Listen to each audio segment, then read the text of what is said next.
بارك لي يا ابو زيد، انا دخلت تجاره. يا حبيبتي، ما قلتليش صحيح، هو انت برج ايه؟ دي جون بقى، دي جون بقى يا اسامه، حرام عليك يا اسامه يا عم، دول بقول لك يا وش حب بالله عليك ما تطير لي البرجين اللي في دماغي. مظبوط كده، ايوه، هتخلص مشوارك طيران بقى على ابراج التطبيقيين، تمام؟ وعشان نقدر نجيب الحجم مظبوط هنحتاج هنا اننا نجيب مساحه القاعده الارتفاع. وبيسجل أسامة الهدف الأول، وادي احتفال الطيارة رايح بينا على فين يا أسامة؟ إنما بيطلع أعلى من كل أبراج الدفاع ويسجل هدف ولا أروع. التاريخ في عربيتي 2001، عايش حياتي كأني 2001.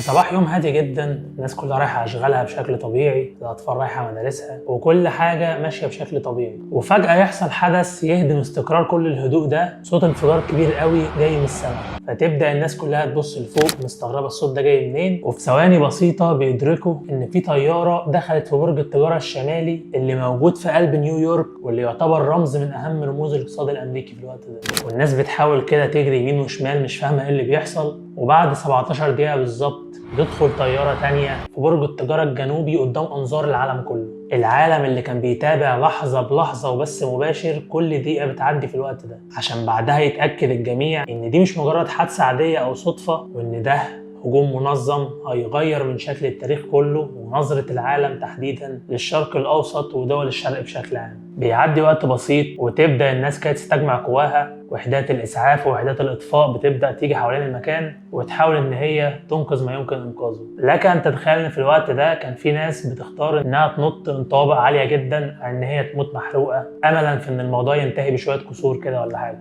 بيبدأ الحدث زي ما قلت لك ينتشر على مستوى العالم كله، وتبدأ الناس واحدة واحدة تفهم ايه اللي حصل. وبنكتشف ان الاربع طيارات اللي دخلوا في البرجين دول كانوا طيارات مدنية عادية جدا، ولكنهم اتخطفوا وتم استخدامهم كأسلحة لضرب ابراج التجارة. فعملية كان نتاجها اكتر من 3000 قتيل و6000 مصاب، ده غير خسائر مادية ضخمة. وقتها الرئيس الامريكي جورج بوش طلع للاعلام ولكل العالم بالاحرى يعني، واعلن ان امريكا بتواجه حرب ضد الارهاب. Freedom itself was attacked this morning by a faceless coward. الحرية ذاتها تعرضت للهجوم هذا الصباح على أيدي جبناء، وسندافع عن تلك الحرية. وأود أن أطمئن الشعب الأمريكي لنؤكد لهم أننا سنفعل كل ما يلزم لحماية أمريكا والأمريكيين، ولكن تأكدوا أننا سنري العالم أننا سنجتاز هذا الامتحان. أعطيت تعليماتي إلى كافة الأجهزة من أجل العثور عليهم وإحضارهم للعدالة. لن نفرق بين الإرهابيين الذين نفذوا الهجمات وبين من يأويهم. وبدأت بالفعل الحرب دي على أفغانستان بالتحديد، بسبب ان زعيم تنظيم القاعدة وقتها أسامة بن لادن أعلن مسؤوليته الكاملة عن الحدث ده. وأنا عايزك تكون عارف ان مش أفغانستان بس اللي اتضرت من الموضوع ده حرفيا العالم كله اتضر من الموضوع. اتحط بعدها قوانين جديدة وصارمة للسفر بين الدول، سياسات كتير اتغيرت في التعامل بين الدول وبعضها، ومجملا كان في إجراءات أمنية مشددة على مستوى العالم كله. ولكن تفصيلا زي ما أنا قلت لك ان الشرق الأوسط هي أكتر دول اتضرت من الموضوع ده، لانك زي ما فهمت دلوقتي ان افغانستان متمثله في تنظيم القاعده اعلنت بشكل رسمي ان هي اللي ورا الموضوع ده، ولكن تتفاجئ ان بعد سنه بالظبط من الحدث ده بتلاقي ان الدوله الامريكيه كلها وعلى راسهم جورج بوش بيوجهوا اصابع الاتهام ناحيه دوله ثانيه خالص، وهي دوله العراق. وقالوا نصا ان العراق بتمتلك اسلحه دمار شامل. طب جبت منين الكلام ده يا عمنا؟ طيب يعني نقول له افغانستان يقول لي عراق؟ كمان لمحوا بشكل واضح ان العراق ليها علاقات كتير مع افغانستان، سياسي منها والحربي منها، وتحديدا علاقات بتنظيم القاعده. برغم ان الادله ما كانتش كفايه على الموضوع ده، ويمكن انت كنت اول مره تسمعه اساسا، يعني العراقيين نفسهم تقريبا اول مره يسمعوه، ولكن امريكا ومعاها تحالف دولي كبير بيبداوا ينفذوا غزو كامل على العراق في سنه 2003. My fellow citizens, at this hour, American and coalition forces are in the early stages of military operations to disarm Iraq, to free its people, and to defend the world from grave danger. On my orders, coalition forces have begun striking selected targets of military importance to undermine Saddam Hussein's ability to wage war. I want Americans and all the world to know that coalition forces will make every effort to spare innocent civilians from harm. We come to Iraq with respect for its citizens, for their great civilization, and for the religious faiths they practice. We have no ambition in Iraq except to remove a threat. The people of the United States and our friends and allies will not live at the mercy of an outlaw regime that threatens the peace with weapons of mass murder. We will meet that threat now and carry on the work of peace. شكرا زيرو.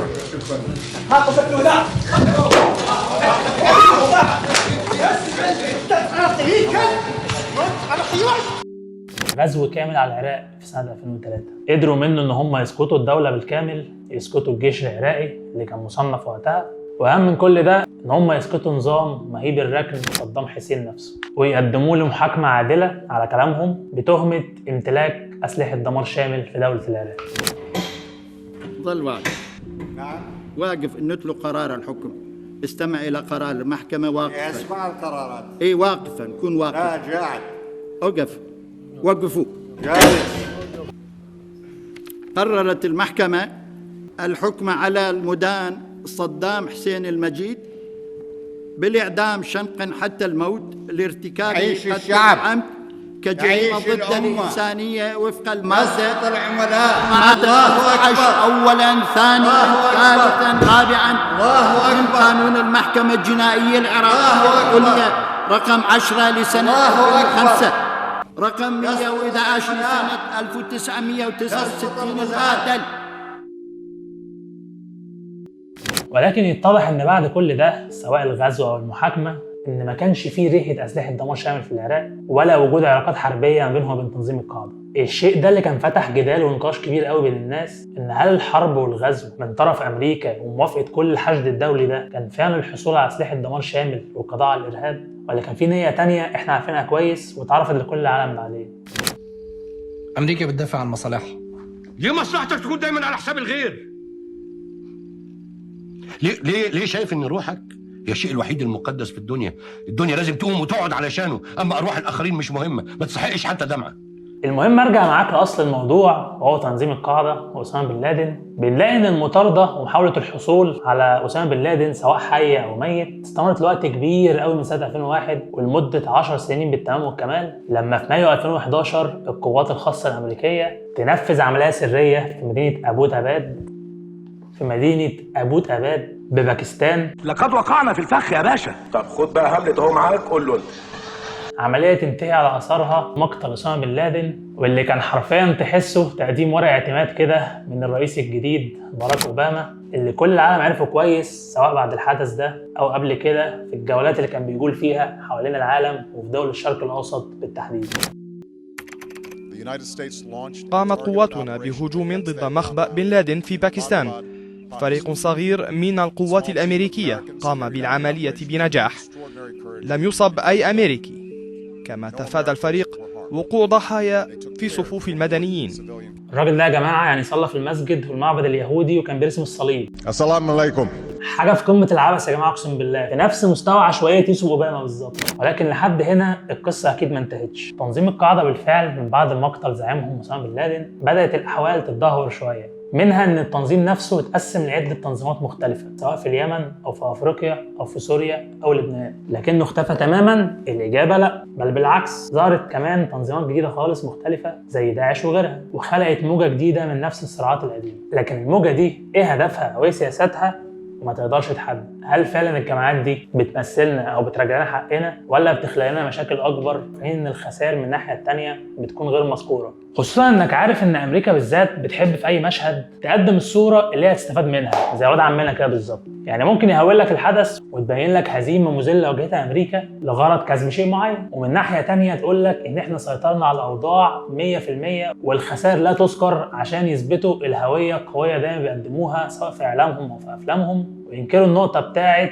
ان ازاي جيش مصنف عالميا ما يكونش عنده علم بتغيير مسار 4 طيارات في سنه 2001 ويدخلوا جوه اكبر رمز اقتصادي في امريكا وقتها. فتحس ان الموضوع مش راكب على بعضه، بيمشي فعلا كقصه سرديه او فيلم ما تحسوش ان هو واقعي. ولحد اللحظه ديت كلام ما بين مؤيد ومعارض، ناس شايفه ان القصه دي فعلا حقيقيه والاهداف اللي كانت عايزاها تنظيم القاعده اهداف واقعيه على ارض الواقع قدرت تستفاد منها، وناس تانية شايفه ان كل دي مسرحيه وشويه دمى بتتحرك لاهداف تانية زي ما شفنا حرب العراق أو حرب أفغانستان. فنشوف إن يوم 11 سبتمبر كان لحظة فارقة في التاريخ الحديث، مجرد يوم واحد بس غير سياسات كتير جدا، نظرة مختلفة من كل الشعوب الأوروبية والأمريكية للشرق الأوسط ودول الشرق بشكل عام. ده غير كمان إن هو أشعل كمية حروب في المنطقة بدون داعي، وخلق واقع جديد لسه مستمر معانا لحد دلوقتي وتقدر تشوفه. يمكن موت بن لادن كان لها فصل كده من القصة اللي أنا بحكيها لك ديت، واحنا كعرب او مسلمين بنعاين اضراره، ونعرف ان اللي حصل ده ما كانش نهايه لحادثه ارهابيه جابوا متسبب فيها، دي كانت بدايه لانتهاكات كتير جدا بدات من اللحظه دي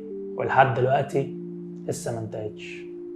لو كان داني واهله فهموا بدري شويه ما كانش حد فيكم مات. كان هتلر فهم، كانوا الامريكان في فيتنام فهموا، كانوا الصرب والاسرائيليين فهموا. فاكر عين الام وانا ماشي، لو انت صحيح انساني اوعى في يوم تنساه.